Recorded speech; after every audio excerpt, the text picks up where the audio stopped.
Hello, everybody. Welcome back to the Men's Couch, a show about men's mental health. I'm Alex Hen, and I'm joined by Jacob Anslone. Anthony Busham. Trey Reckenfeld. And Micah Blackwell. and welcome back to the Men's Couch. I know it's been a while since I've been on the show, but I'm back. Back in black, but I'm wearing orange. But yeah, welcome back to the Men's Couch. And yeah, so we have a lot of new guests today. It's really exciting.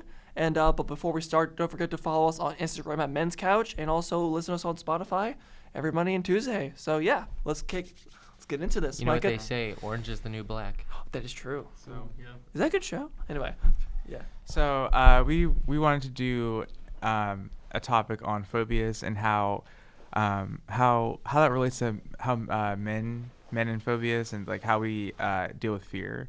I think it's an important topic because maybe like a myth is that men don't struggle with fear, but we have a lot of fear. And we were like kind of talking before. It can be like from like the surface level phobias to like Trey mentioned, like the more deeper fears. So I don't know if you want to go around to like say your phobia. I think everyone has a phobia. Mine's is very weird, but I don't know if like anyone wants to go first.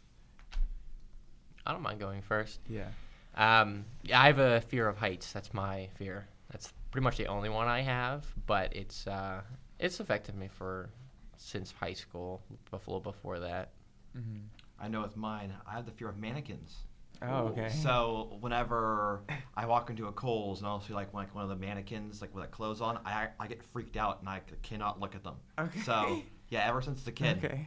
that's always just been my shtick. So Yeah. it's not as bad as it once was, but I still just get, like, at the peripheral, uncomfortable. like I just see them and I just jolt. I'm like, ooh. Yeah. Yeah. Yeah.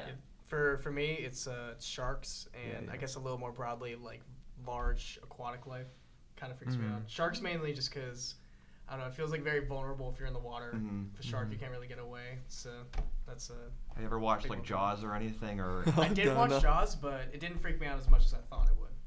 I think just Okay. because I was like safe in like my home, like I knew I wasn't Yeah. anywhere close Yeah. to water. Yeah. But if like I'm at a beach and I'm in the water, it's always like in the back of my mind, like Mhm. what if a shark comes up to me? Like am I about to get attacked? So like. Yeah. That's funny you say that because when I was 12, I went to Hawaii, and the night before, I was like, you know what, I'm gonna watch Jaws, and then we went to the beach. Bro, that was, it was the worst mistake ever. Yeah, what? No, I didn't see a shark. Oh, okay. So the fact that we were in the ocean. Yeah. But my fear, ever since I was little was spiders. So I have the classic That's real. arachnophobia. It's not as bad as was before, but like any spider like bigger than like the average like house spider, I'm done. I'm gone. But so Michael, what's yours? My fear is very different. So you know the vegetable peas. I'm kind of afraid of that because I don't know if it's like a texture thing, but I just like I don't like seeing the side of it or just look at it. So I'm kind of afraid of peas. I'm So- actually allergic to peas. You're allergic to I actually peas? am. Really? Yes. Really? That's a thing. Yes. Okay. I mean, I'm afraid allergic to peaches. So I have a clarification question. So you're allergic to peas. Does that include sugar snap peas as well? Oh no, those are good. So The- it's the basically tiny- just seeing the ball. Yes. You could. It's part of the Yes. shell. Okay, that's it's interesting. Yeah. It's It kind of doesn't just like make you sense. look at it and you're just kind of like disgusted by it. Yeah, and so it's like it's not Chinese snow peas because I always put those in my stir fry. It's not those. It's just like the ball The peas in the inside. pod. Yeah, the pod. Yeah, Okay. yeah, Cool. yeah. So I am kind of like wondering, like, when did those phobias start for for you guys? Like, was there a moment specifically like you remember, like when it kind of started, or was it just always there? All I remember was going into a Kohl's with my mom when she was going shopping, and I just saw a mannequin one day, and then I've always been that way. Yeah.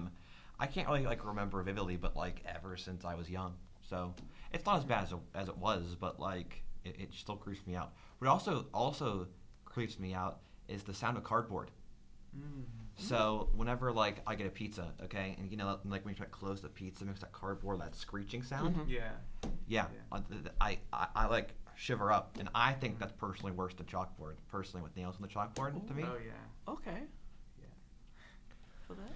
I think for me with heights, I'm not like too sure exactly when it started or like a specific moment, but I knew for a while, like specifically like in high school and I guess on a lot of like touring things I've done, like I won't go near edges or like anything along that. I won't even climb ladders, like lighthouses. I won't do anything like that.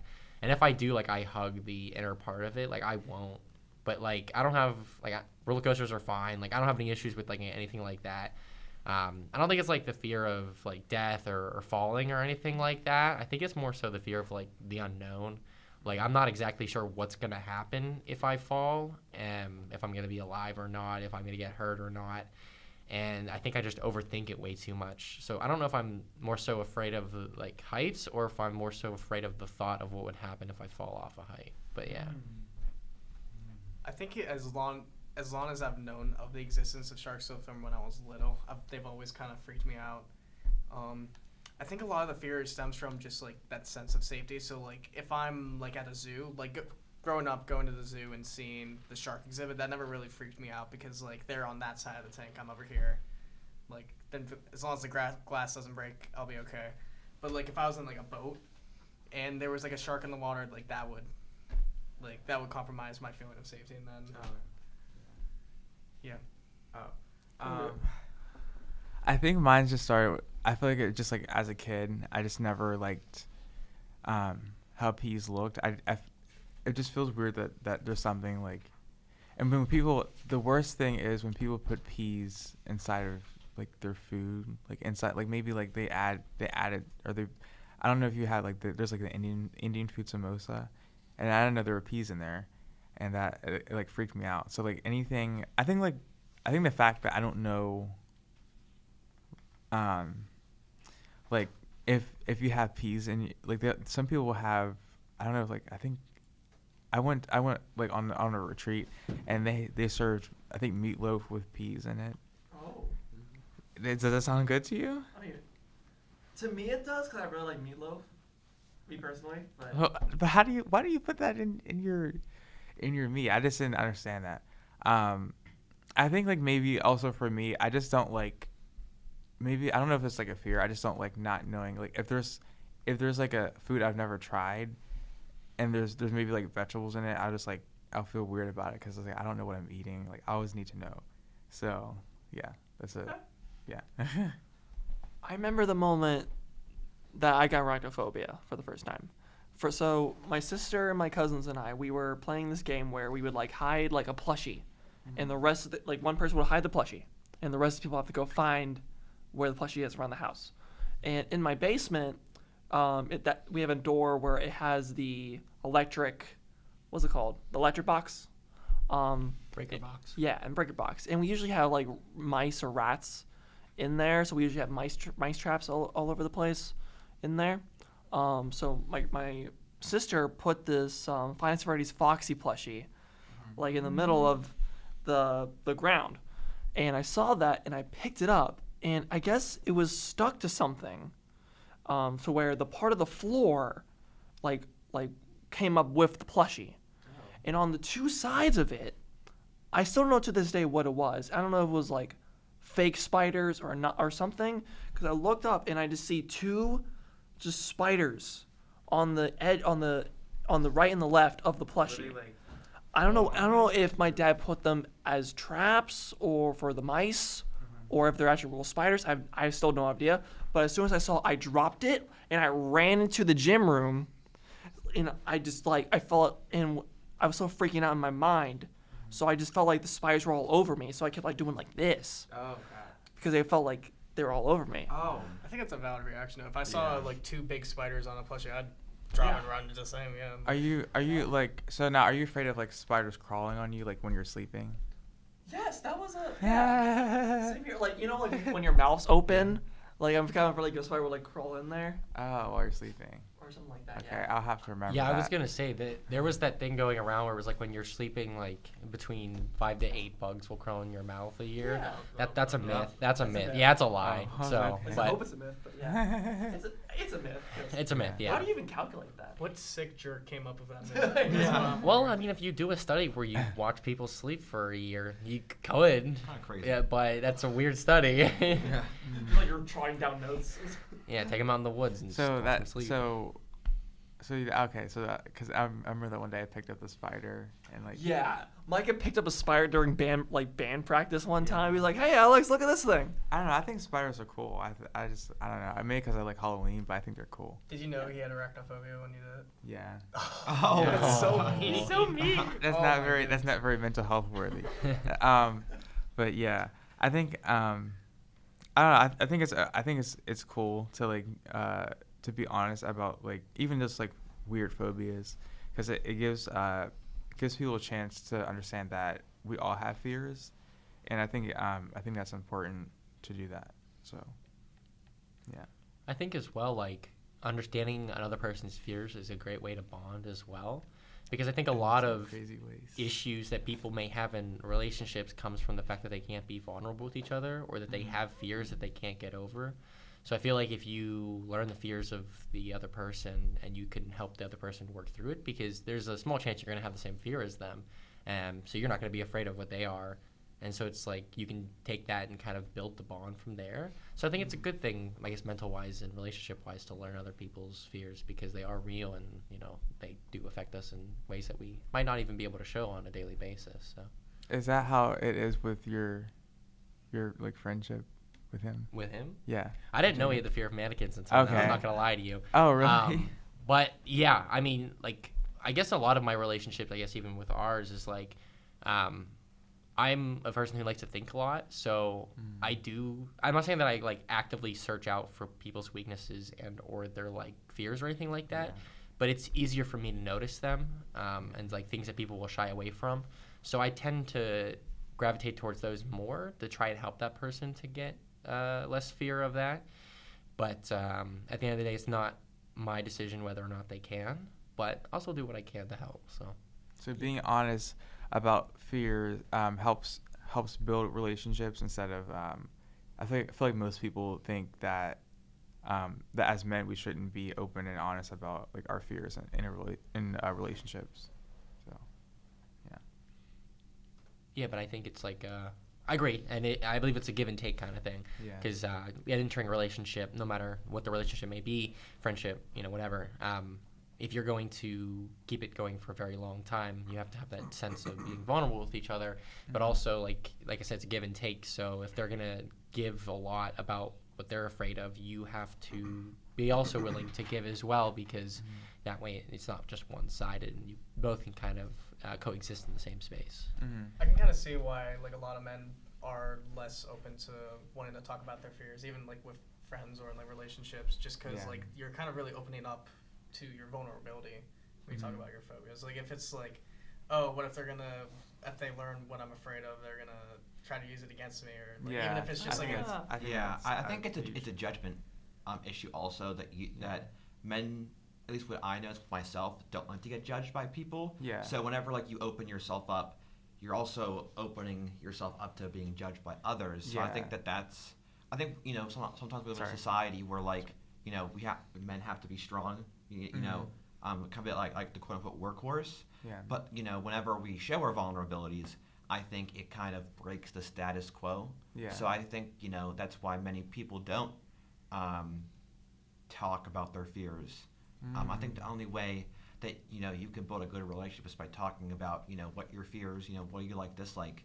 But I also don't think that you should only focus on the fears, because that's you might want to help the person, but it's ultimately their choice if they want to open up or not. Yeah. I think it also doesn't help that society tends to favor or really shine a light upon people that are like fearless, right? Like guys that are fearless or like the very brave are like admirable traits, which I don't disagree to that. I think they are admirable to not let your fears hold you back, but I think it's kind of like a double-edged sword where people are less open about their fears as a result to want to try to fit those molds of being fearless or brave and not shy away from them. Yeah, so I think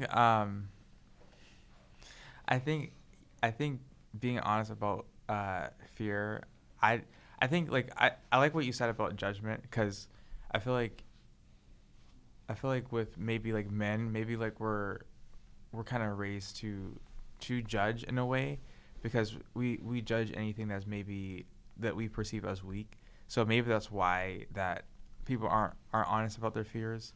I think if you are honest with your fears, I think it could lead to like some good conversations and just like maybe even having someone else open up about it, because you never know. Mm-hmm. Yeah. It's definitely a good icebreaker, that's for sure. Yeah. But even beyond that, like what you guys said about relationships, like not just like fears. I guess like a good symptom is like boundaries, as well. Whether it's a romantic or just a friend, like friends. It's good to have those boundaries, and like if there's something that bothers another person, it's good to have those boundaries, and that way it's good communication as well. Or to at least be made aware that this person's afraid of this, so maybe you can help them, or maybe you're aware of like that's why they're acting that way, because that they're afraid of something. So yeah. Yeah. Cool. Anyone else got anything else about it? You're good. So my thing with phobias is that why did you do that? My thing with phobias is I think with phobias, I don't know how I can go about it with like overcoming it, because mine's is just, I don't know. I think for me, like overcoming some of my fears in the past is about like changing maybe like just like my perspective of it. I used to be as a kid, I was afraid of a lot of stuff. I think one of the craziest situation when I was like 4 or 5 years old, I ran out of the movie theater because my family, I think they took me to see the Avatar, like the one from 2009, and I ran out of the movie theater. I guess because I guess I was afraid of the blue people. I don't know, and I don't know why. I don't know, but I don't know why, but I think, but like as a kid, I guess I saw it as, I guess that was like scary. So like I think over time, when you like change, when you kind of change your perspective on a fear, I think it depends on the fear, because some fears are just I don't know, they don't make sense. Like me being afraid of peas, it doesn't make sense because I don't know. I think kind of jumping off of addressing fears and phobias, what are your guys' thoughts on exposure therapy? Because I know that's a big form of. Just gonna talk about that, and what I was gonna say Yeah. was that I know for me personally, like I think the best way to overcome a fear is exposure therapy, and I know for me personally, I've been trying to force myself to do more things that are like height related over the years, and as I've gotten older, to the point where like I'm never comfortable doing something with heights, but if you ask me to go do it, I will, because I know at the end of the day, like the only way I'm gonna get over it is if I do it.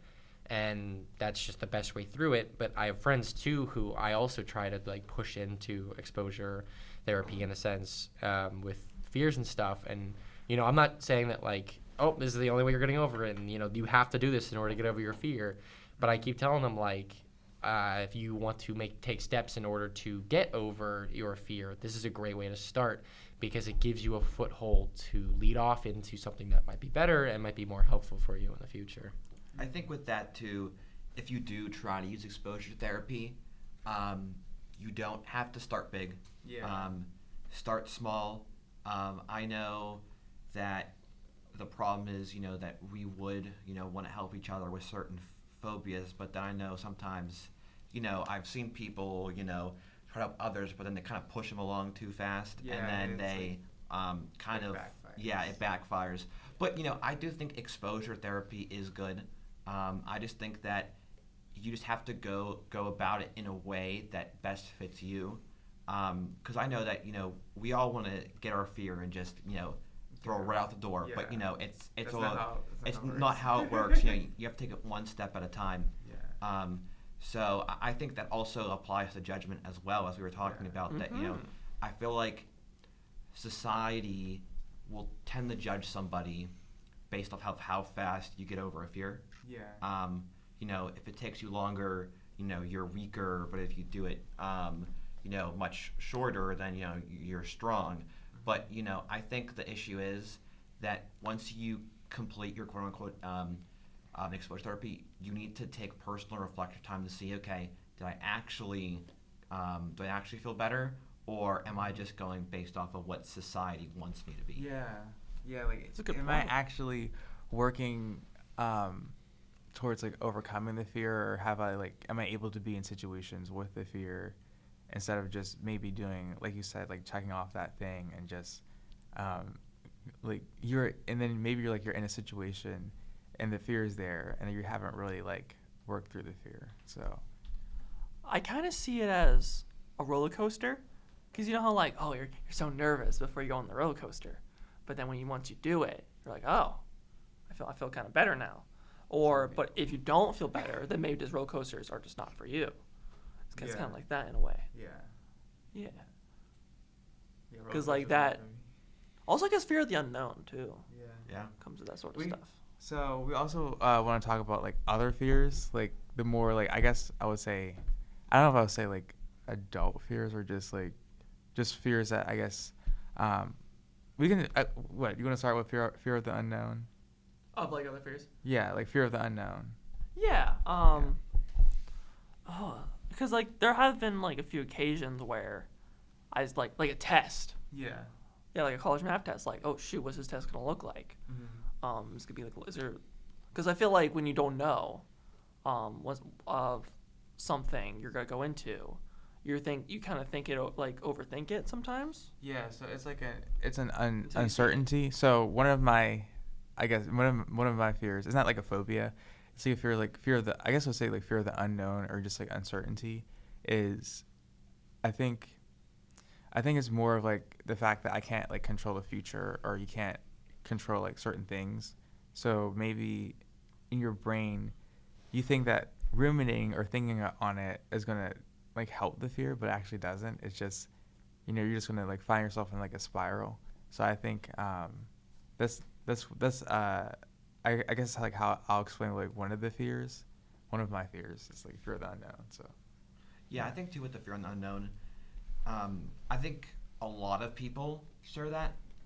I think that we want to know what's going to happen tomorrow, 10 years, 50 years, up to the day we die. Yeah. But, I think, how I look at it is that you can control only what you can control. Yeah. And that's how I really like get by. It's that, okay, I know what I can control today, what I'm going to do, and then I'll see where the cards fall for tomorrow, a year, whenever they get brung up. Yeah. I think in general, like phobias tend to focus on the more physical forms of fear, right? Yeah. I think those are the easiest to kind of identify and address. Like, it's easy to identify like a shark phobia, spider phobia, mannequin phobia, since it's in a physical, identifiable form. But I think the fears that are a lot harder to really work through, whether even just like recognizing it exists or just like addressing it and taking steps to fix it, are the ones that are like in your head. Like the mental fears, like the fear of the unknown. Yeah, is like a big one.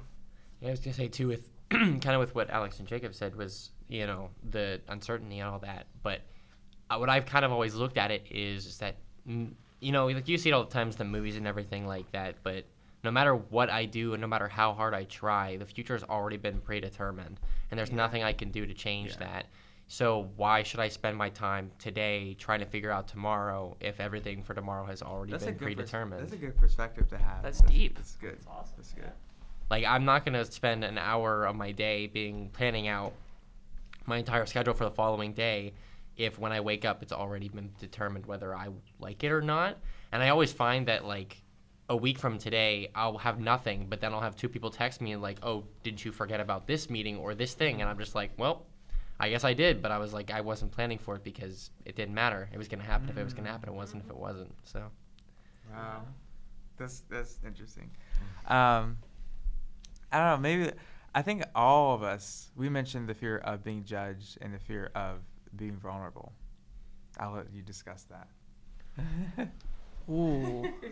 I think, honestly, I don't think it matters. I mean, like, I get that people have it, and I'm not discounting that fact, but I feel like at the end of the day, somebody that judges you does so because they are less than you. I feel like if they have a reason to judge you, or if they, like, like they're going out of their way to put you down, it's because they feel less than you and they want to put you less than them so that they can maintain control. Because at the end of the day, it's just all about control.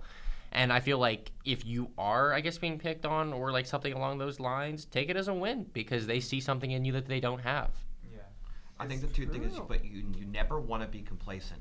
Okay. Yeah. That if say someone does, I do agree with Anthony on this case, but I think that that you always need to be proud of yourself for whatever you do. You wake up in the morning. People don't have those opportunities. I know that I thank God every day I am alive. I breathe. But I think we also need to take into account just that we all are people, and that being vulnerable is not a bad thing. It's you're doing an introspection of yourself, saying, okay, how am I today? What do I need to work on? And I think that these are important skills we have to learn because society changes every day. We're all of us are in college right now, and then we're gonna be in the big world. All bets are off. And I understand. I think with me, the hard part with being judged is probably in the future, like when you have your own boss. You're at work. Okay. I know for me, it's like, okay, well, am I living up to what my manager is asking of me? And that's what's going to trip you up. But I think the way that you just look at that is just saying, okay, I can control what I can control, and then we'll see where the cards. Can't control what your boss feels. Yes, so. You can only control what you feel. I think for me, the fear of being judged has lived with me for a very long time. So I think I don't know. I feel like dealing with the fear of being judged is, for me, it's always taking the action step of whatever I feel like. So maybe for example, maybe it's a presentation or whatever, and you're afraid of being judged. For me, it's just taking the action step while I'm while I'm feeling the fear, because I feel like some of us, we might want to wait until we feel ready to do the fear, but no, you have to conquer the fear or deal with it while you're feeling all that stuff. So yeah, I think that fear of being judged by others definitely comes in positive forms and negative forms. I think another thing that kind of branches off that is the fear of disappointing others. Also the fear of disappointing yourself with your actions. If I don't do this, then I'm going to disappoint others or myself. If I don't do this, then I'll disappoint them. So that, I feel like that fear, it can have positive ramifications where you kind of hold yourself accountable to your own actions and try to be a better person, take better actions. Mm-hmm. But it can also have a negative aspect if you're more worried about being judged by others than trying to do the right thing or do the right thing for yourself. I know you have.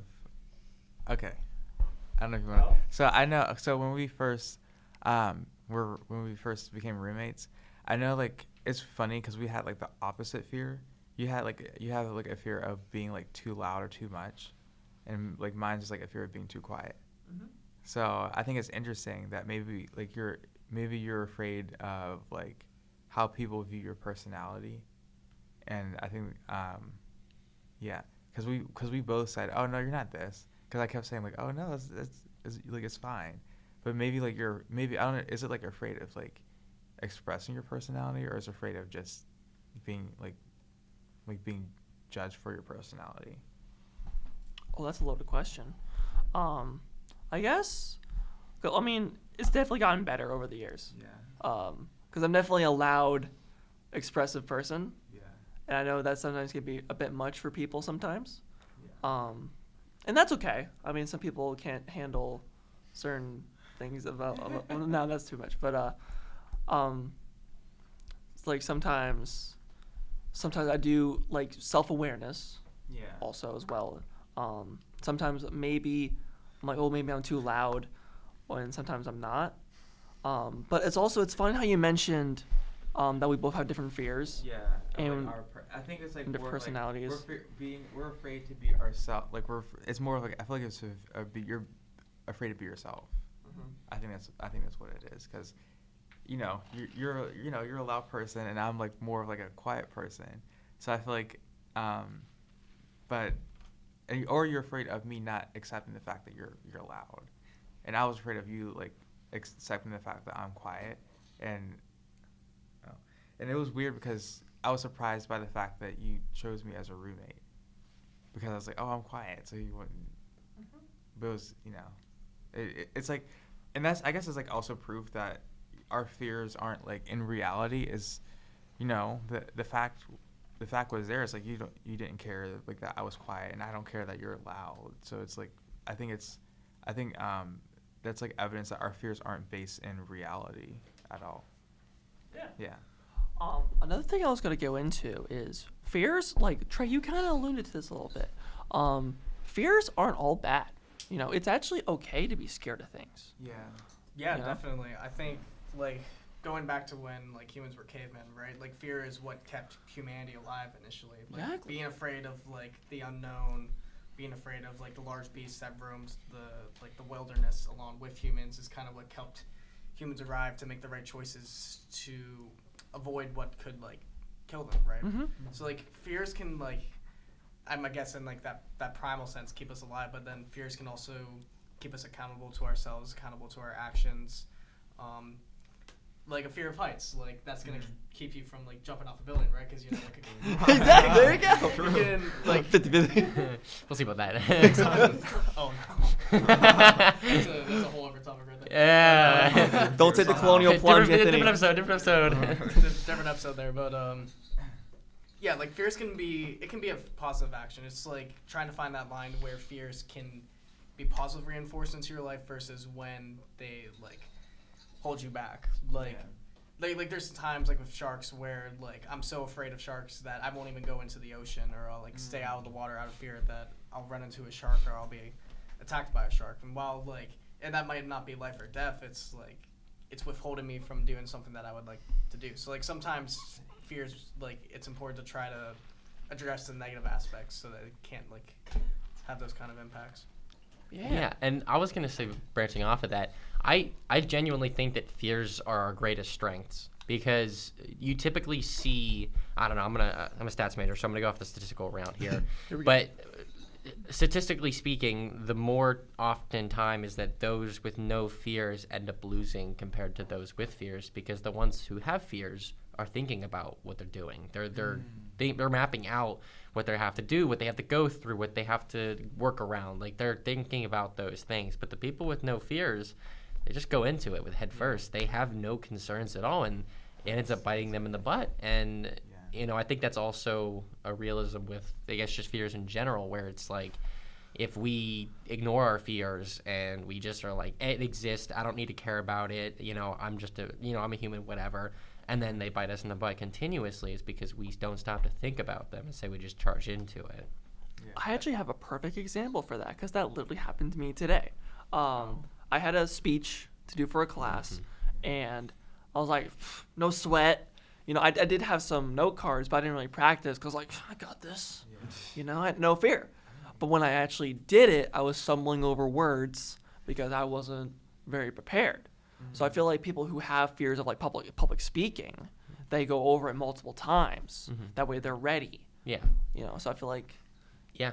I experienced this last night too firsthand. It wasn't me that did it, but I watched someone else, and I feel like observing others is a great way to strengthen your own self.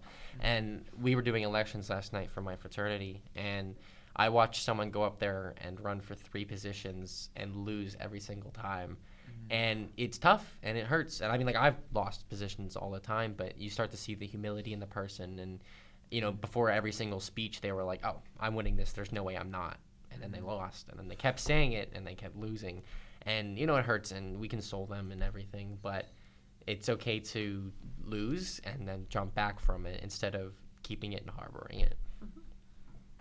So I have, like, I don't know if it's, like, the opposite experience, but so me, I think it's just me more of, like, just being afraid to do something, like, outside of my comfort zone. And one of like, an example is running for, like, class officer. And the idea like was, I think it was Gary or someone that like brought the idea to me. I was like, I think you need to like run, be class president. I was like, I don't, because it's like I never imagined myself in that position, but it, but Shout out it to was Angie more in the of it was more of like a fear thing of why I thought I couldn't do it. So I think it was more of like, I think like that's an example where fear can keep us stuck, is when we don't do something that's like different or contrary to what we've always done. And I blame Angie for doing that. Did you want to come in? I mean, like, I also like I hyped you up. I know. I was just kidding, but yeah, it's just like people were encouraging me, and it just felt weird. So I think if I would say something like to myself, it's like do something that feels weird, or that just because I feel like for me, I'm always waiting for like an assurance of something to do something, but I think I need to not be afraid of doing something just because it feels weird. I think that's true. And also, you miss 100% of the shots you don't take. Yeah. Facts. Yeah, so I think that's the model you live by. Okay, you don't get the position, life goes on. Yeah. The world's not going to end if you don't get, A, B, C, or D. Yeah. You have to keep pushing on. Yeah.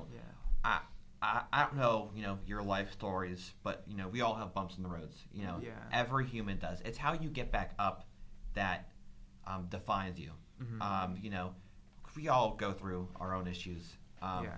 But the one thing that always gets me going is, Jacob, you miss 100% of the shots you don't take. I went my freshman year for percussion captain. I didn't think I was going to get it, and then I got it. Yeah. So I think that's a very hard lesson to learn, but it's a very valuable one. I know that it's taken me a while. I know I'm still working on this day by day, but the more you practice, the more it's just going to come natural to you. Yeah.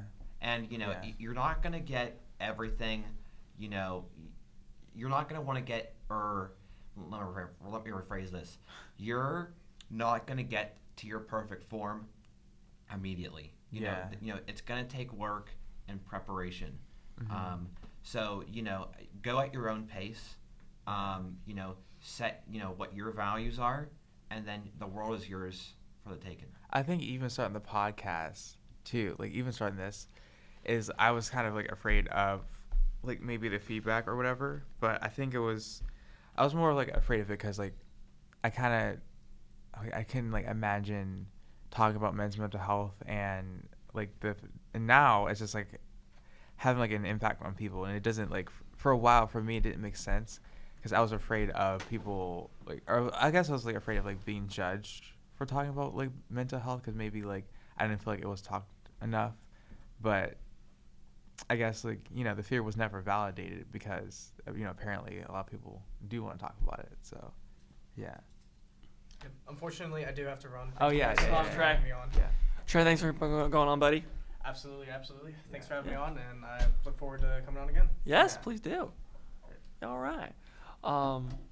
Yeah, like Jacob, you said that perfectly when it comes, because I personally love being optimistic. Is that the right word for it? Yeah. Once you get knocked down, you always like climb and get yourself back up. Yeah, but I think too you have to learn though is sometimes you just need to take a break.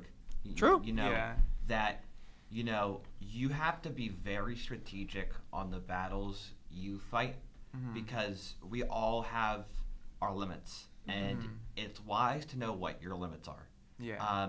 I know there are many times where I fight, and I'm just drained, and then I end up worse than I was before. Maybe it wasn't like, was it like, because you put so much energy into whatever battle it is, like maybe is it like, I don't know how to phrase it, like maybe is it like worth to fight that? Yeah, I think the thing too is that there's some stuff that you're just gonna have to fight when you have no energy. Yeah. It's I think that's the issue. It's that there's a thin line, and you're not gonna know that line until you're right up against the obstacle you're facing. But I think the one thing to know is that it's gonna be on your terms, not someone else's. Yeah. We'll say get over a phobia. It's on your terms, not no one else's. Yeah. And as I said before, I think the problem with, the society and what we grow up is that we listen to what others expect of us. Okay. Yeah. And I think that it's good in some sense because it keeps us accountable of our own, of our own actions. But I think it comes to a point where, it's your life and your decisions, and you should take it, the way you want to go. And I think that these are all skills that I don't have all of these skills. We won't master these skills until we're older, 50s, 60s.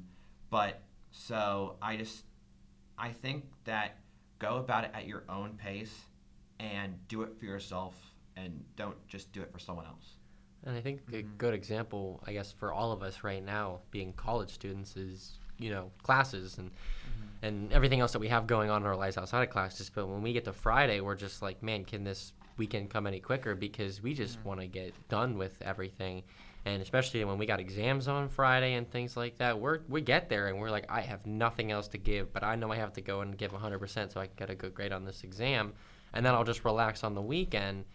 But man, you get to that Friday and you just want to relax. And I get it. And then Monday we'll just creep up. Kick you right back in the grave. Yep. The cycle repeats. Yep. Doomed to repeat for the rest of our lives until we're 70. Yeah. Yeah. I feel like Eat, sleep, work, repeat. I feel like the fear for me is interesting because I guess like I feel like when you don't actively, for me, when I wasn't like actively working on my fear, I kind of just let it be, but then it kind of didn't, like I feel like when you just let it be, it doesn't always like solve for itself. So I kind of would wonder why I wasn't pushing myself, and it was because like it was like an underlying fear that I wasn't pushing myself. And I think I don't know, I was like that for a while. Like I was more of just like, I'm also okay to just not take this opportunity because of fear. And I think the excuse I made for not taking certain opportunities is because of believing that I wasn't like fit for that position. And I think it's more like I didn't realize that it was fear at the time. So, yeah. Yeah, I feel like even though there are physical items in our life that are definite barriers and are oppositions to us, fear is definitely the greatest one that's invisible and kind of not seen. And a lot of people will look at you and be like, why didn't they do this X, Y, and Z? Oh, they're just X, Y, and Z. But realistically, you're sitting there like scared out of your mind because of the possibility of what might happen if you do go for it. But then if you do win, what would happen then? Like, are you able to fulfill what you've said and all those different kind of things? I know for me personally, I've ran for a lot of leaderships here on campus, but off campus too. And it's one thing to have, quarrel your fears to go up and actually run for it. But it's another to every single day wake up and be like, I have to quarrel these fears to get this done for this position or to do this for this organization. And at the end of the day, and I'm not saying to like dehumanize yourself, but you kind of have to get to a point where it's like, is this best for the organization? Am I doing what's best for myself to do what's best for the organization? And you kind of have to sometimes put yourself aside, but without drowning out your fears to realize a bigger goal and accomplishment. What does fear look like for you guys? How does it manifest? I kind of know you, but not really. Could you elaborate on the question? So what would be? Okay, so I guess I'll start. So fear for me, it manifests in more like avoidance and passivity. So if I need to confront something, I just won't do it, or I'll just like put it aside. So that's kind of more what it's okay. Like, what does like fear look like for you? Ooh, I was gonna say for me, I think fear manifests itself in public situations. I'm not afraid of public speaking, and I'm fine to get up and give a presentation, all that kind of stuff. Yeah. But just in like open public spaces, I'm like, get me out. I don't want to be here. And I don't think it's more so of the fact of like that I have to talk to the people. It's that I have to do something I'm not comfortable with. And I think that's where the fear manifests for me. So is it like any public space, like maybe like? Dude, I could be standing in the line to get food. Yep, right then and there. Oh, okay. Even Yeah. that, but like even when I'm in the rotunda, sometimes like Mhm. it just happens, and it's Yeah. things that like nothing sets it off. It's Yeah, just it's just- it's it's- just it's- coming yeah. on. Yeah. Yeah, I think with me Yeah. too, how it manifests is it'll just be a random moment. You know, Yeah. it's not like I could just pinpoint or just do something right now that would make me afraid. And I think too that's I guess one of my biggest issues is it's so sporadic that it's like I don't know how do you tackle this. I think that's for like that's for a lot of people, especially like if like I don't know if you have like anxiety or whatever.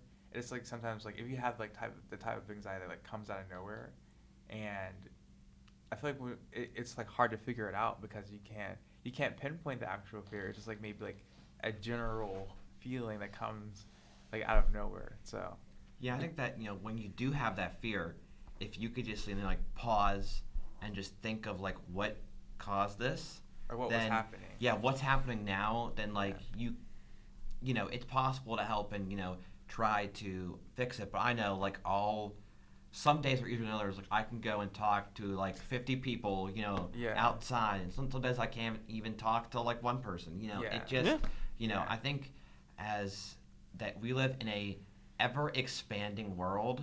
Yeah. That we're gonna see more people tomorrow, the next day, but I do feel like what I've noticed is that fear will just come randomly and at the worst possible moment. Yeah. It does. I was gonna Yeah. feedback one thing off of each of you. One thing I was gonna say for you was that it's funny that you mentioned how common it was because statistically the most common thing is often the least thing talked about. And I feel Yeah. like that's something interesting. But then what you were saying as well is also statistically 90% of the people you meet in your life you'll never see again. Mhm. So if you have a fear of talking to those people, you're never gonna see them It's again. like driving a car, Yeah. You're never gonna see them again. Well, yeah, it's like Yeah. driving a car. Someone behind's going really, is like on your tail, and you're Yeah. going, the speed limit.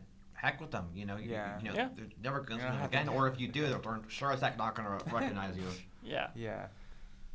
Wait. So you said the most common fear is the one that isn't talked about. The most, and just in general, the most common thing is often the least thing talked about. Okay. Because a lot of people will think that people don't need to talk about it or that it Yeah. already is being talked about because it is so common. Yeah. But more than often, nobody actually does because or maybe of that. the fear cycle. You're afraid to talk about it, so you don't talk about it, and then like So you're it's a- afraid to talk about something, but you don't talk about it. So then it's like a never-ending cycle It leads to a never-ending cycle of like not of just no one talking about it. But like, we might be all afraid of like a similar thing, but like we'll feel like we're the only one afraid of it if we don't like speak up on it. So Mm-hmm. that's an interesting cycle. Yeah. How about you, Alex? When does it manifest for you? I guess like when I'm overwhelmed. Like I'm not like most when it comes to work, of like homework, when I have a lot of tests. Like this week, for example, I have a lot of tests. I have one Thursday, one Friday, then one Monday. And it's been kind of a little bit stressing me out a little bit because that weight's been going under me a little bit, and that's when I kind of, that's when those feelings get in. But that's when I start to do something about it. Is when I start to lock in, I suppose. But that's when it happens for me, when I get usually overwhelmed with work or with stuff I have to You also do. have a look Do I have a look? when you're Angie's nodding her head. Yes, when you're in the zone, you can just. Well, when tell. you're like afraid Yeah. when you're afraid of something, you have a look. Are I you don't know, that's- more afraid of doing the work or failing the work? Failing the work. Mm-hmm. That's me. Mostly because like I know I can do the work. It's like doing it right is the thing. Is there a right way, or is there a right way in your head? I mean, I guess it depends on the subject and like what the thing is, but That's funny that you mentioned that because I do struggle with that. Like, I won't do something because I'm afraid of like doing something wrong. And it might not make sense, but like in my head, it's like, well, I don't want to do it wrong. So what's the point of doing it? So you're afraid of like looking wrong with other people, or you're just afraid of doing it wrong. So you don't do it. And I think I think for me to deal with that is to realize that there's not always, like, there's not a right or wrong or black and white way to do something. I think like the world is more gray and more there's a lot more ambiguity. So it's hard for perfectionists to have like to have that mindset, because we're always like, oh, I have to do this right in order for it to be done, but there's not always like a right or wrong way to do it. True. I think the problem is that if you do have that like perfectionist mentality, you can never do anything perfect. Yeah. You're gonna try to accomplish a goal that's literally impossible. Yeah. So we all make mistakes, and I'm the person who thinks that we get our major life lessons from the mistakes we make. Yeah. And we all will make mistakes. But as I said before, it's what are you gonna do next time? That's another fear, being afraid of making mistakes. True. Yeah. I think with that, it's a thing of to get around that, or like to change your perspective is we're all gonna make mistakes. Okay. You do an assignment wrong. Oh, you made a mistake. Say, you said something, the wrong thing to somebody, mistake. But it's just a thing of you have to be open to yourself. Okay, you made a mistake. Yeah. You're human. Yeah. We're all human. I think human. another thing is like No one's perfect. I think for me, or for like a lot of people, is like if you had a fear of making a mistake, you have to like go back to you have to do some introspection and go back to your childhood and see if like were you allowed to make mistakes like in your family system, or like growing up were you allowed to make mistakes, or were you like always like kind of shamed for it, and that like the continuous shame that's going to create like a fear reaction for when you make a mistake. That too, and I find it funny as if you like don't want to do an action because you're afraid of the mistake. It's a conundrum because you're making a mistake by not doing it. Yeah. So, I feel like every fear is based off of some certain event that's happened. And now I'm not sure about peas with you. I'm not sure what peas did to you. Those phobias don't make any sense. It doesn't make sense. But no, joke aside. But I just think that I lost my train of thought. I'm thinking about our peas now. Oh, great. What I was going to say was that something I say quite often to people is that your imperfections are what make you perfect, because your real beauty comes from how you bounce back from your mistakes. Ooh. True. I think that's very valuable to learn, but I think the one thing that you have to also remember is going through a situation is not an excuse for bad behavior. I've had lots of people say, "Oh, I've had a messed up life." Okay. Yeah. Oh, okay. Yeah. Then they can do this. That's because they use it as a crutch. As a crutch and everything. But I think that. I think that it is, because I've met people who have said, okay, well, I've been through this event. I'm entitled to do this, and this. I think that's I understand where you're coming from, but there's always somebody who has a worse life. That's what I tell myself when I wake up every morning. Or they might like use that like situation or maybe experience as like an excuse, but then they say, well, I have to be afraid of this. Like I have to be afraid of I don't know, maybe like I have to be afraid of being socially judged because that happened like in middle school. So they use that experience in middle school as like as like maybe like they define their whole life. So maybe that's where the fear comes from, is you use that experience as an excuse to not put yourself out there socially, or not take any chances. And I think that's where fear can get.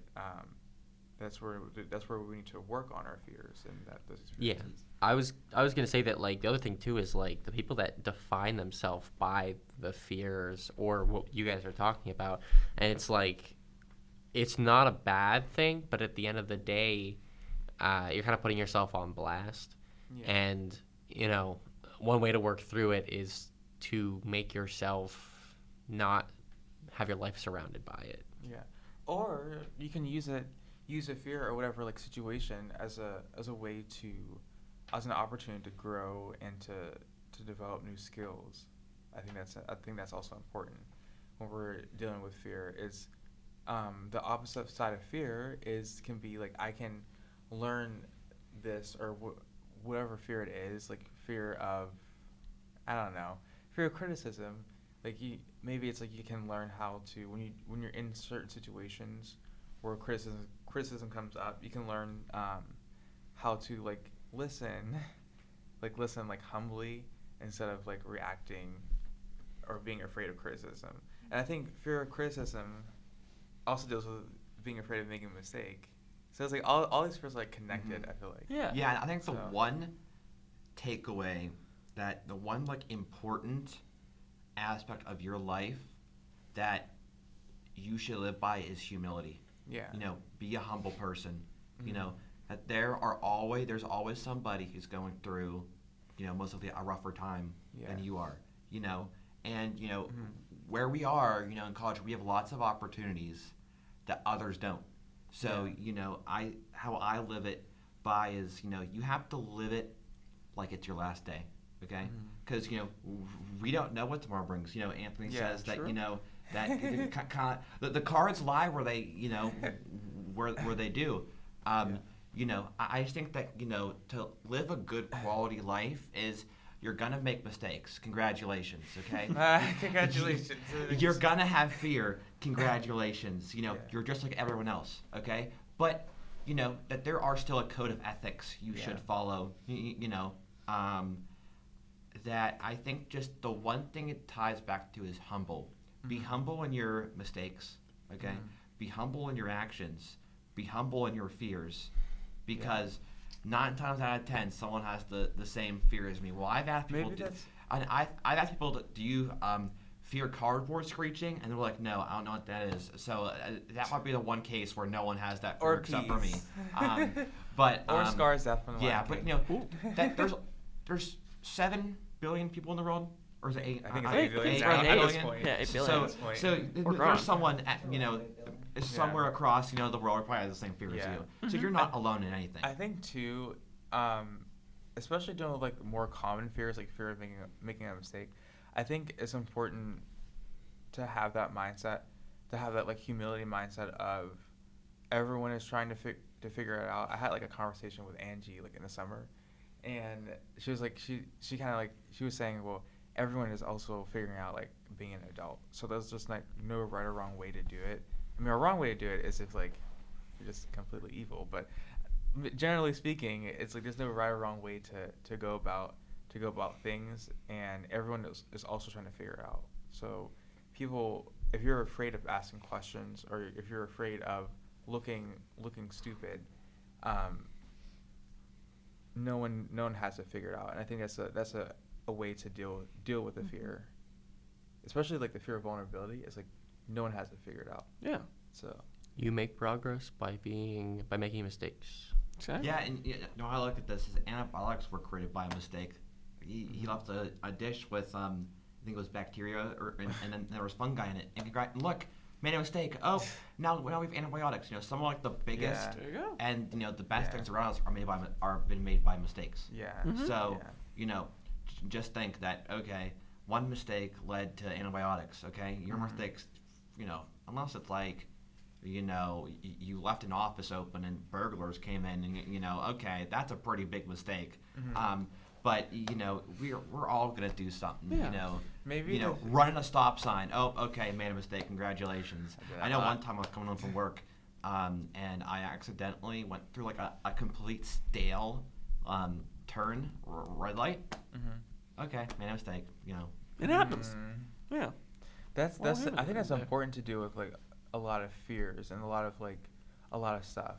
Like even just like maybe like a fear of public speaking. It's like maybe we're so afraid of public speaking as we're afraid to make a mistake during it.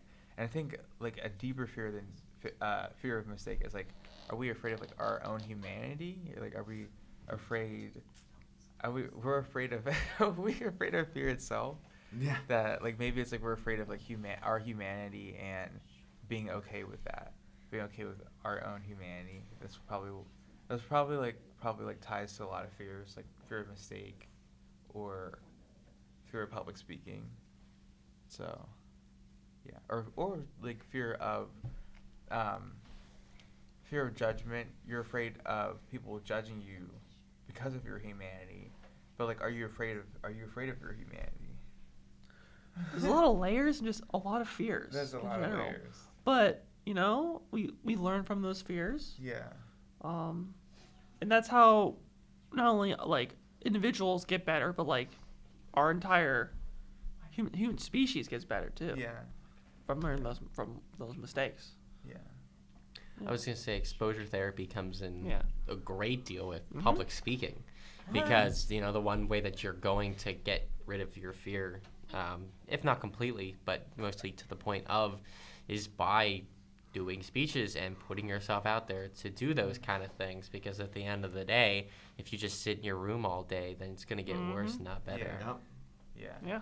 If you avoid it, if you avoid the thing you fear, it's not going to get any better. Yeah. So, Avoidance is not the answer. it might feel better in the moment, but in the long term, it's going to get worse. Mm-hmm. Yeah. Indeed. I don't know. It's interesting to think about too, because what we might see as a fear of public speaking might be a fear of something else completely. Like, I don't know, if you have a fear of doors or something like that, you might not be afraid of like the public speaking, but you're looking at the door in the back of the room and you're just Yeah. like, oh my gosh, Yeah. there's a door. That doorknob. Some Or you people could be giving a seminar outside and it's like, I'm afraid of heights and we're really high up. Mhm. I'm not afraid of the some people in front of me. I feel like some but- people have a fear of like Point. throwing up or passing out. with True. Public speaking, so that's why they're afraid of public speaking. Well, I think too that people are afraid. I think, people are inherently okay to go up and speak, but they're Yeah. afraid of how others are going to react to what they're saying. Yeah. Yes. Yeah. If they'll disagree or Yes. Yeah, So, like, they I think that's with me. Yeah. It's like, I can go up on and I can just give a talk, Yeah. But then it's like, okay, well, how are they going to react? Yeah. Are they going to boo me off the stage? Or is it gonna or be, like, are they going to clap? Like, controversial? for those um, tomatoes. Are Yeah. you like being afraid of being canceled or like being like something being controversial? That's also like a fear when like I was starting like podcasts. you'll say the wrong thing. Yeah. And like you'll get canceled. Yeah. Yeah. Well, as I say, we all say wrong things. Yeah. It's Why'd just, you look at this? Yeah. I guess, just, say what you want to say, and then, you'll Yeah. find out. You'll the find next out, day. I guess. Yeah. I remember I had to give a presentation, I think it was 2 years ago, for one of my classes, and I was the last one to go of the day, and there was 5 people before me, and one after the other, every single one of them was some topical, highly controversial topic that everybody in the room was so tense and like, why is this the thing that we're Whoa. talking about in a Oh, college shit. class? I get up there and I talk about Pokemon, and everybody in the class was just like they all like took a deep breath, and like it was very nice to end the day. But I was thinking to myself, and I was just like, man, like I respect the people that came up and talked about those things, but like, what are they thinking that the entire room was silent and as stiff as they were compared to when I went up and did what I did? That's a good And it was just point. interesting. And I found out that if you go first, or you go like the first day of a presentation, you're gonna feel a lot better. I Just always 'cause- go the first day. Because No why? standards. Because True. I always think, okay, well, I'm gonna get quote unquote pity points because people could tailor their True. their presentations off of the work you did. That's right. I know when I had to give my seminar for my economics class, I was like the second person to go up, and I was like, I did a good job, and so usually I usually will sometimes go last, and then it doesn't help. It I makes it did- worse. So in our class, in our argument, I think we both did the same day. It was the first day, and our professor was like, "Oh, I'll give you I'll grade better on the first day." She said that she would be more lenient on the first day.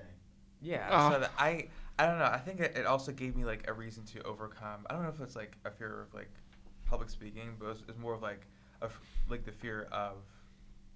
I don't know what it was a fear of, but it gave me more license to do that because I wanted to get it out the way. And I think sometimes with fear too is maybe like when you see like the reward of overcoming the fear, Yes. you might be more motivated to Yes. to And work on it's it. like whenever a teacher says, "Okay, I'm gonna give you bonus points," Yeah. if you go Mhm. first, all hands are gonna shoot up. Yeah. Because it's they're your expectations are gonna be She tailored gaslit me to the to go are gonna be tied to I got 3 extra credit points. Okay. Yeah. So Yeah. tailoring off of that, what if somebody came up to you, let's say Alex, let's say somebody came up to you and said, "Hey, $50 enclosed with spiders," and it's just the same thing where it's like this is an incentive to go first, $50 just to be in an enclosed space with spiders. Would that be a way for you to get over your fear? And if yes, what does that say about you? What does that say about your That's fear? a really good point. Because I'm debating on this, on the saying yes or no. I'm kind of leaning towards yes. I'm not gonna lie, but what does that say about me? I don't know. And What's that? $5 for you to stay in a room with a tarantula. It says that everybody has a price. Oh, yeah. True. I feel like But let's say it wasn't money. Let's say it Okay. was something that you value, that like that is something that's very dear to you. Mhm. Like it's not anything that like you would lose something if you don't do it. But like if we're looking at like, oh my gosh, this fear is this giant thing that I can never overcome, but then somebody's just like, oh, you can get this for free. And it's Okay. like, okay, yeah, I'll do it. One more thing. One thing. Bribery is never an answer to get over your fears. Yeah, True. That's Fair point. for Yes. What me, were you saying, Micah? for me, like it was so mine's one of like my fears is like like relates to social anxiety. So I think like a motivation for me to overcome it is seeing how I develop close friendships, and I think that is like a motivation for me to overcome social anxiety is seeing that I like the benefit of putting yourself out there is that you get to meet all these like cool people. So that's a motivation for me. It's not like money. Like you're gonna get $1,000 if you like put yourself out there, but it's more of like the relational aspect, and maybe like a fear of like putting yourself out there in leadership or whatever is you see the benefit of your impact on people, and if you as opposed to like you're not taking that opportunity, you wouldn't see that. So maybe that's a motivation. It's not money, but it's like I feel like those are good motivations. I think the one good motivation is if I passed away or I died right now, am I content with my decisions? Yeah, am I that's good. content with how I live my life? Yeah. That's why one thing you should do is never live with regret. Okay. Yeah. That Because is- you're gonna be singularly focused on the regret you make, and then more regrets are haunt gonna you. come. It's gonna keep haunting you. Because you're so solely focused on that regret. So I live my life as okay. I might make mistakes. That's the way it is. If I have no regrets, I'm A-okay. Yeah. And the thing is, too, is if somebody has an issue with like a decision you made or a mistake you made, and they are a prime reason why you have a regret, they weren't meant to be in your life in the first place. Because in the end of the day, they're just going to keep bringing you down. And if you want to look 5-10 years in the future, the people that are going to still be there are the people that you left with no regrets. Actions speak louder than words. Yeah. That is what I've learned, in my life, especially at this school. That you're gonna know who your friends are, and you're gonna know who your enemies are. And you're, it's just the way people aren't gonna like you. It's just the way, I think if you, with me, another fear is, That's very relevant to me now. it's So- that that like I would like to be liked by everyone. Okay, I guess. But just where we live, people are not gonna like you. Yeah. People don't like me. Sometimes at college. Okay, congratulations. Yeah. Okay, but I know Anthony likes me well most of the time. A little more than normal. Yeah, a little more. Yeah. But I think nothing is 100%. Okay, you're not gonna please 100% of the people that you see. Okay, Yeah. someone always has something nasty to say. Say you do your job, someone's gonna have a nasty day and say screw you. Yeah. It's just the way the world is. I think that's relevant to us now on the current situation that we have to deal with is that I think another fear is that you're afraid of people not liking you, but like when you actually experience it, like you said, it's not like important in the grand scheme of things. It's not like No, No. because you could be, say people don't like you, all right? You know, and I've experienced this at, you know, Robert Morris, you know, with people who didn't like me because of past decisions, and, you know, but, you know, and then it's about them, not Yeah, it's you. not. Yeah, you have to like And- not internalize it. And I was gonna say, like, it honestly says more about how you react to their negative emotions than how they Yeah. do. Because if they're so negative towards you, but you just let them tear themselves down, but you Then- bolster yourself up in the process, then it's their loss at the end. They're of the lost. Yeah, You that's know, they have to boo-hoo. live with that. Now, you know, we all believe, you know, different on spirituality, and, you know, we all have different views. But one thing that always gets me is, you know, karma is you know, eventually gonna get you. You know, some people say, you know, I'm religious. I'm a Catholic. Okay. Okay. So I do believe, you know, that we will all get judged at the end. I feel like. And Wait, are we all like? I identify myself as a Christian. I grew up Baptist. I do So, too. like, I was always Christian curious. here. I was always curious about the P2 because like. I'm we don't not. have to like go. I'm a into that. non-practicing Catholic. Okay. We don't have to go into that. Yeah. But- So no, I know, but it's always feels good. It's like that if you know that you know, if you feel confident about your decisions, okay, Yeah. you feel good about yourself, they're gonna have to answer for that for what Yeah, the 'cause they actions have- that they do, okay, Yeah. and you know, I always think that's gonna be a better punishment than, you know, right Because here. that's something that we kind of have to deal with a little bit. It's like they have that like people have that make those decisions and like choose hatred and stuff like that. So I don't know how to get on this topic, but like we don't have to be afraid of we're losing something, or we don't have to be afraid of something happening to us, because what I believe in is that there is like, you know, a greater like I believe in God. Like he sees the situation a lot more clearly, and if you're dealing with fear and you have those beliefs, it's important to like hang on to that, even if like the situation feels like contrary to that, because you know it's easy to like hang on to, oh my gosh, this person doesn't like me, or I'm afraid of that. And I think that that's important to have that perspective of like, you know, everyone will face the same like the judgment that you're Yeah, talking about. but the one thing I will always think is, you know, you never What's so be- funny? What's No. so funny? You talking? So never be complacent, okay? Yeah. Never just you know. It's okay to take action. Yeah. You know, I'm not saying go and like, you know, beat the person up, okay? And no way I was saying that. But you know, I think we do tend to live in, you know, more of a society that says, okay, well, you can't react to this, okay? Mhm. Because of like, you know, A, B, C, or D. Sorry, Anthony's Yeah. laughing on my side. But you know, I do think that there's a time and a place to handle Yeah. stuff, you know. But you know, I still think that, you know, to go back, you know, people are listening on this podcast, that people aren't gonna like you all the time. You know, we all have our best friends, our friends, and you know, just the way life is. And don't get hung up on the 1%. I feel like, you know, 99 people are gonna like you, okay? And you know, usually when it's like the 1%, we only focus on the 1%. We overemphasize Yes. the 1%. Yes. We overemphasize. We Okay, overemphasize it. congratulations, they don't like you. How's that going to change your life right now?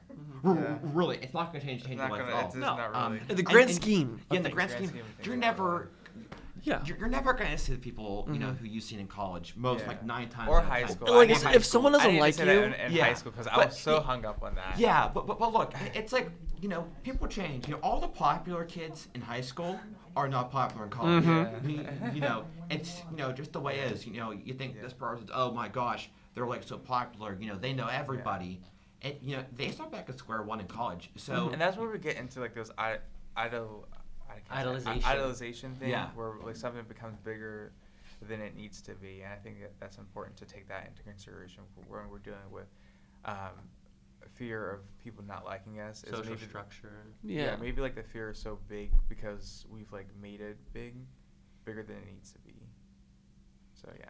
Yeah, because I feel like in this sense of like idolization, like we put people on pedestals because for whatever reason, that one person may have something that we have vigor towards or that we have admiration for, and we kind of look to that person because we're like, oh my gosh, they have the thing that I want. But in the end, like, you don't need what they have, because if they're gonna act the way they do with what they have, then it might be not something you want in the first place. Dang. Yeah, it's that you wanna, be like somebody, but that they'll have. What is? Sorry. But oh gosh, no, but and as I, the big point is that that oh, I lost my train of thought. That, oh gosh, I lost my train of thought because Anthony's laughing over here. But no, I think that you must be careful with the people you idol, because they're not. When you look at an idol, you think that they're completely perfect. So you think that they're completely perfect in what they do. I'm sorry, I see why you're laughing. But they all have their baggage. The popular kid, he could go through some stuff. That's why I only idol my family and God. Yeah. Those are the only two people I can idol. Okay. And if I may jump off of that really quickly, there's a lot of thing too with nowadays, especially with recent things, with like the Liam Payne stuff and all that, where we idolize like celebrities and people in social statuses that are really high. They have a lot of followers. But at the end of the day, you have to realize they don't know who you are. They don't care who you are. If you die tomorrow, they would not care. They wouldn't show up to your funeral. So why are you spending your time today caring about what happens in their life if it has no effect on you, or they don't even know you exist? Or like how we we need to be.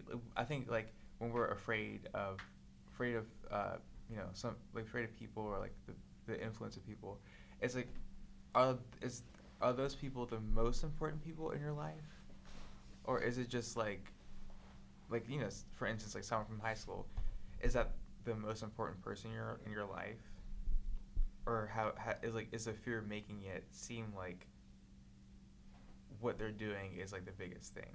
I think the most important person in your life is yourself. Yeah. And the people that are around you merely built a structure that occupies your day. Because if you're just going to spend your days alone and all you have is yourself, then you're going to start to shrink in not just social structure, but in other ways too. But the fortification we build is by the people that we surround ourselves with, and the cracks come from those who we idolize too much, or we look into too much, or that we kind of siphon off too much on, where we lose the fact of how we actually build off of our own beings. Yeah. And that's kind of, I guess, where our fears come in too, because when those cracks start happening is when the fears start coming in. And we got to look at ourselves and maybe take a day and just be by ourselves, and maybe take a nature hike or something like that to just like kind of rebuild that structure. That's another fear, is people are afraid to spend time alone. My best times are when I'm alone. Why are people afraid to spend time alone? I think it's the fear of not fitting in. Or missing out. Or missing out. Oh, fear. We had a whole episode of fear of missing missing out. Yeah. Well, because I mean, like, I don't know, if you're out in the woods alone, doing your thing, becoming one with yourself, your friends are somewhere having a really good time. Yeah. I mean, I feel like it's also like a perception thing.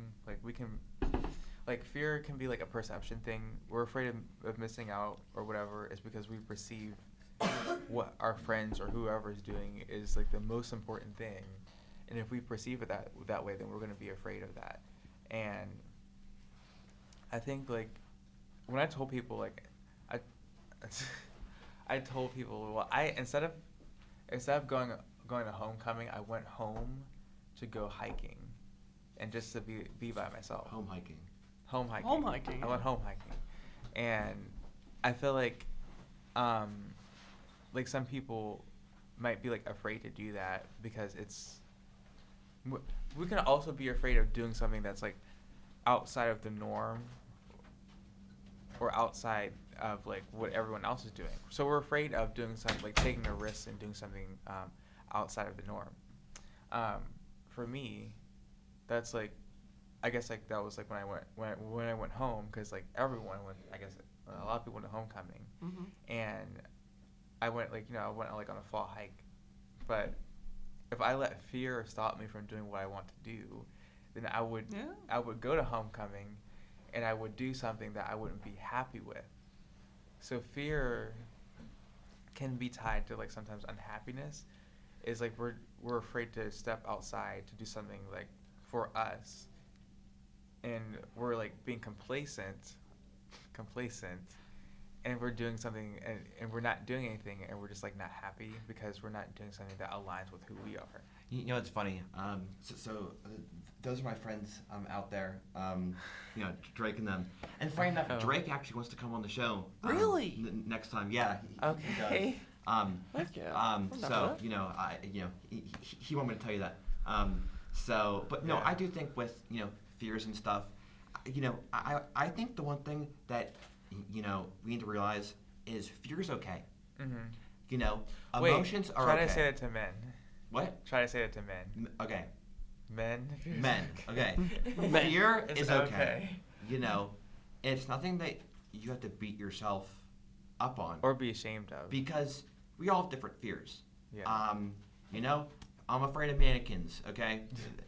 Just the way that the cards fell on the table. But we live, and we just, do what we need to.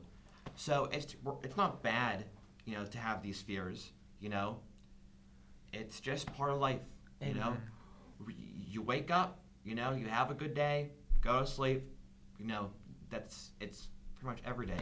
Yeah. But, what I always think about is that you're on a time clock.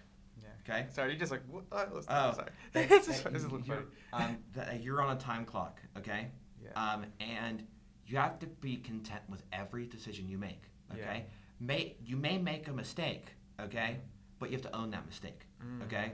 And the world is gonna judge you, okay? The world just judges people. I'm sorry, it's like that you all, that we're all gonna get judged in some sense. I know in the show we talked about that men don't like to be judged. Oh yeah, that was like the original fears we talked about. Yeah, but it's just the world we live in. You're gonna get thrown punches every day. Something's gonna pop up. But it's how are you gonna take that, and how are you gonna apply the lessons you take? We're both Anthony's graduating in the fall, and I'm graduating in the spring, and then we're in the real world. Okay, like we're in the world of you have to make money, to live on. It's every man for himself, basically. Okay, but the one thing that you need to know is it's okay to be vulnerable. Okay, it's okay to make mistakes. Okay, you're gonna get judged. Okay, that's the way the world's gonna, it's gonna be. It's not a perfect world. Mistakes and all these stuff happen, and it's what are you gonna do about it? Okay, are you gonna let the mistake or the fear define you, or are you gonna have what your actions define you? As I say, the thing is, actions speak louder than words. Many people I've met, some at campus, some out in the real world, have always, said nice stuff to your face. In the background, they've betrayed you. They've said bad things about you. All right. Yeah. So, you should make your friends, your decisions based off of, who they show you. I'm friends with Anthony because, he's shown to be a fantastic friend. Okay. Yeah. I'm not friends with Anthony because, like, Jacob, you're a cool dude. Yeah. Oh wait, screw you. Yeah. I think that's the important distinction that not just men and women, we all need to do. Okay, is that trust is earned, not given. Okay, people have to earn your trust. Okay, and people will break your trust. Okay, just the way it is. But you have to prioritize the people who are your friends, or people who are your, enemies. We're all gonna have enemies. I'm sorry. I wish I could tell it any other way. But we can't change it. We live in an imperfect world. But as the rambling keeps going on that I'm doing, that Preach. So, but Pastor it's, Jacob. Big it's- sister. Yeah, it's Reverend Jacob. the world is yours Yeah. to do it with whatever you want. Okay, for bad or for good. The world is your oyster. That is your choice. Okay, you have the choice to do whatever you want.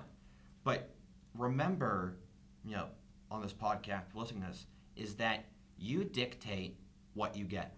All right. Yeah. Are you gonna put good energy in this world and get good back, or are you gonna put bad energy in this world and get bad back? Bad back. Okay. It's. It's Bad back. Bad back. my fault. It's what you put in this world is what you get back. Yeah. Yeah. The way you present yourself. Okay. The way you conduct yourself. The way you show your fears. and friend and The way you with what? your Show friends. your fears. Show your Wait, fears, yes. yeah. Way you show your fears.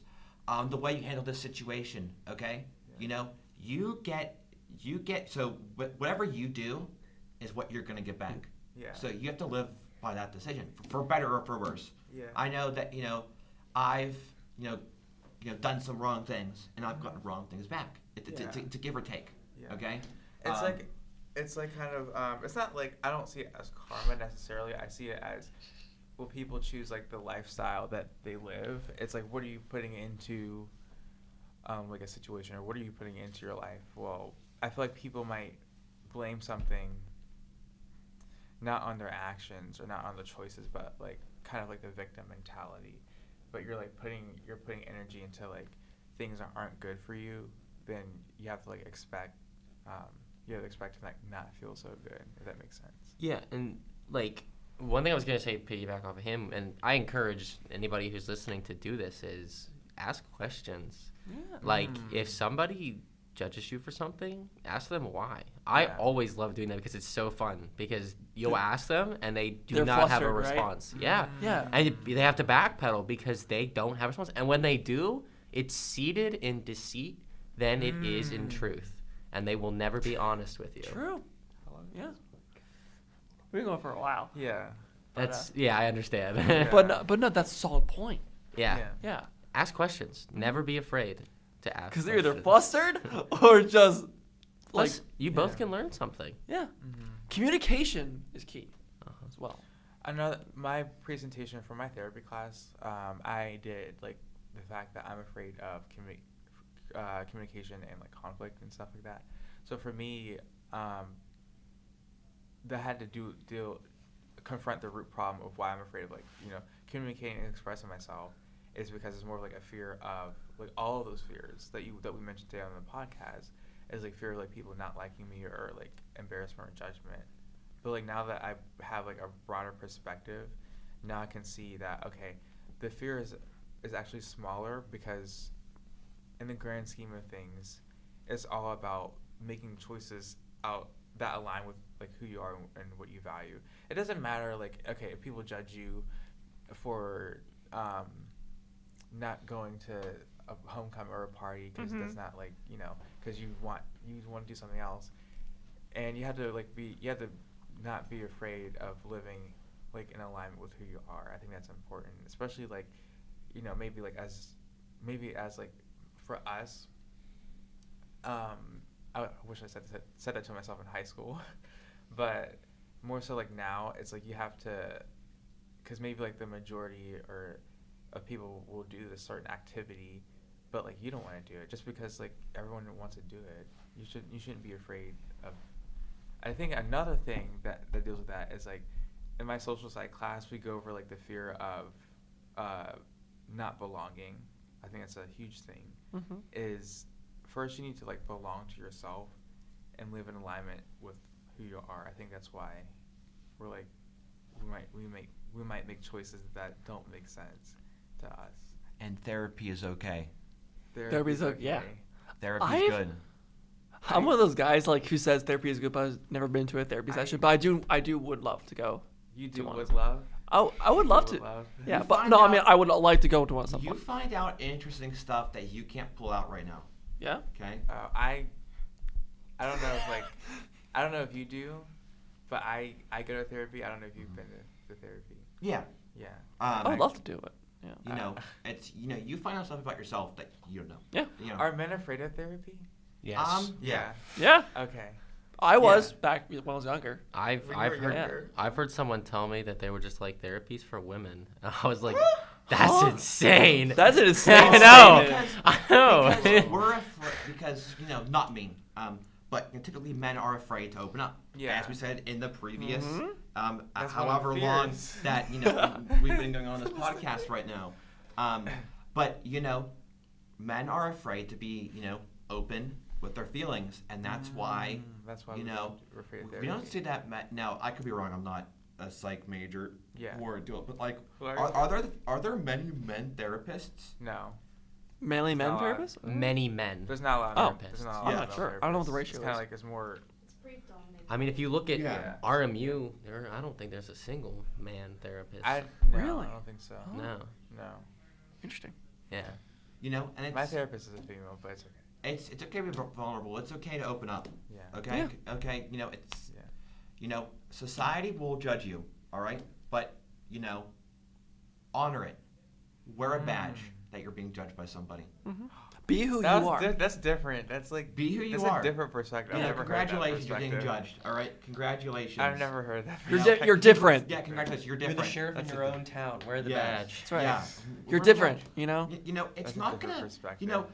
It's not gonna hurt you. Yeah. Wear that badge proudly. You have different ideas. Theologically. Politically. Okay. Congratulations. Wear it with honor. Yeah. Wear a Because we're badge. all are distinct persons. Yeah. Okay. We're No not. one's like you. Okay. Yeah. Now, someone could have more money than you. Okay. Could be poorer than you. Okay. Could have more siblings than you. Less siblings. Every family is different. No one in this world is the same. Yeah. So Yeah. really, when we try to be like our idols, okay, it's that you can never be like an idol. Yeah. Because it's impossible. Yeah. Because they And have, that idol can never be like their idol. or think about this, your idol can never be like you. Yeah, your idol can never be. Ooh. So Yeah. so why idolize a person who Yeah. can who can't fill your shoes? Yeah. That's why idols are more of a curse than a benefit in a sense. Now theologically and religiously, that's a different topic when it comes. But that's why I don't really have many idols because Yeah, I think I feel like it's weird because we idolize people, but like they have the same they're still human, and we just don't. I feel like it doesn't make for me. Sometimes it doesn't make sense. Sometimes it does, but okay, it's okay to admire someone, but at the same time, we need to be okay.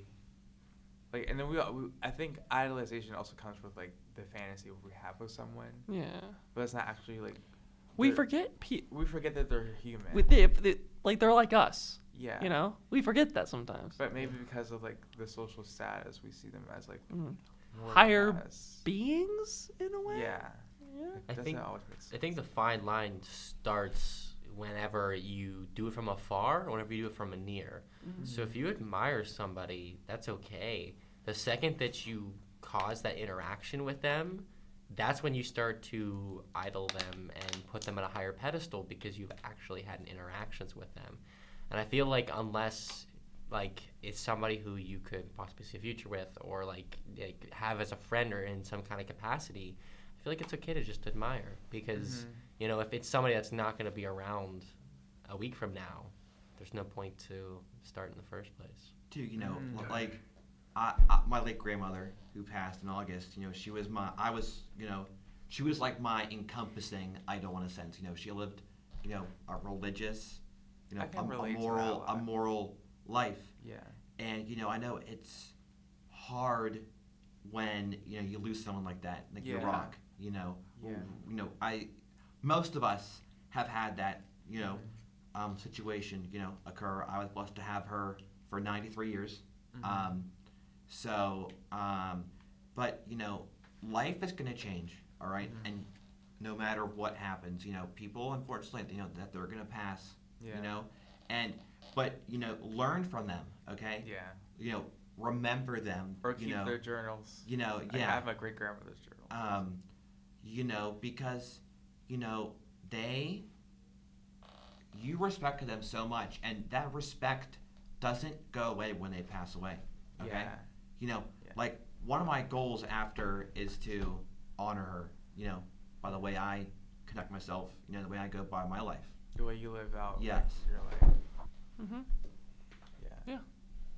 Wow, I think this is like the longest. But it's also one of the best ones, I think. Yeah. Because we've gone through a lot Mhm. about the subject. And One I to never- fear, I didn't- I don't know. It just I was- didn't He just think- kept talking. I didn't think fear could be like. But you expand on it like in A a lot. in a really good way. Yeah, I didn't think like fear could like be like a topic. Because but- fears come in all shapes and sizes. There's just yeah, legit. there's another name for it. It's called a catalyst, Mm. where it starts as something very, very small, very tiny, but like a seed, it sprouts into something that is very big and has many branches. Dawash has something to say? Hi.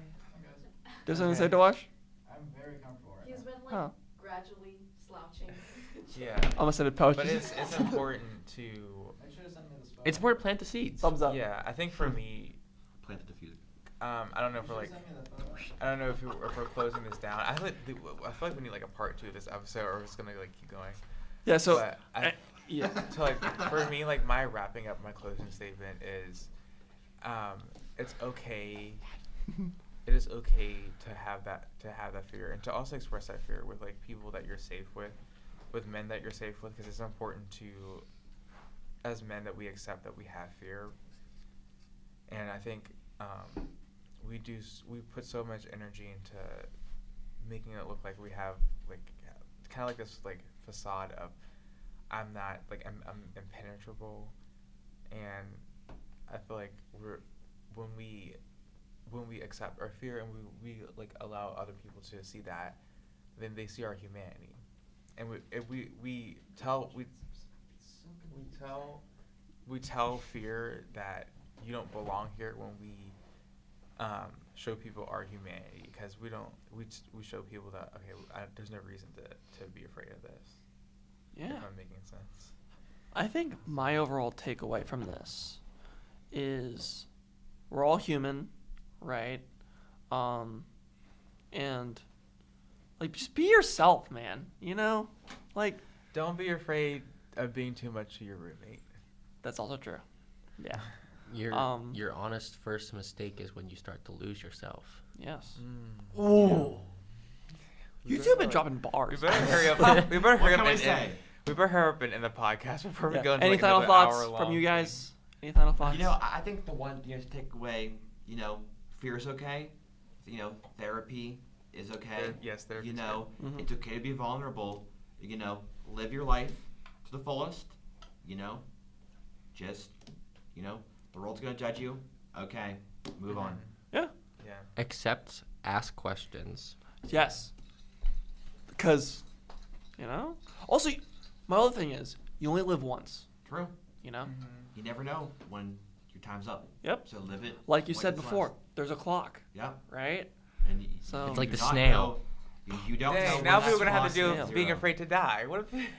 That's No, another we're not thing. going into Okay, there. okay, We're okay, not okay. going into Oh, there. shit! We gotta close No. up. Like Jacob's like getting ready. Like Jacob's ready. He's like, I'm ready to talk. we have to. But no, like, thank you for cooking, guys. Yeah, no, yeah. this is- of course. Always ready to step in the kitchen. Yeah. Yeah, we yeah, have to, bro. like- You can only die once. Chef Anthony over there and Chef True. Jacob. do you guys have anything to say? Dawash and Or Angie, listening? who've been in the You back. guys you summed it up pretty well. So. Yeah. Okay. Well, yeah, guys, that's all Thank for you guys today's. for having us Yes, on, thank and you. we'd I'd love love to to come be back. again. Yeah, please Wanna do. be back? Yeah. Yes, Oh, we would love to are have you guys doing more on the one episode. next Tuesday? Yeah. We do once every Monday We're- and we're Tuesday not at Monday, 6. Tuesday. next Tuesday Why? because of the game. But we do episodes every Monday and Tuesday at 6. Monday and Tuesday at 6. But We can do I'll Monday. try. I'll try. Yeah, you can let us try. know, and Let us yeah. know. Well, guys, that's today's episodes. Hope you enjoyed today's Are episode you of in the Men's Are you in the Couch. chat? Are you in the Oh, we should add them to the chat. Yeah, we should. Have to. We have a Men's There's Couch a- group chat. We can talk about this wrap up. Yeah, wrap it up. But yeah. yeah, and yeah, I hope you enjoyed this today's episodes of Men's Couch. Like I said, we do this episodes every Monday and Tuesday, so please join us. And don't forget to follow us on Instagram as well at Men's Couch. And Bye. yeah, See ya. all right, see you later, alligators.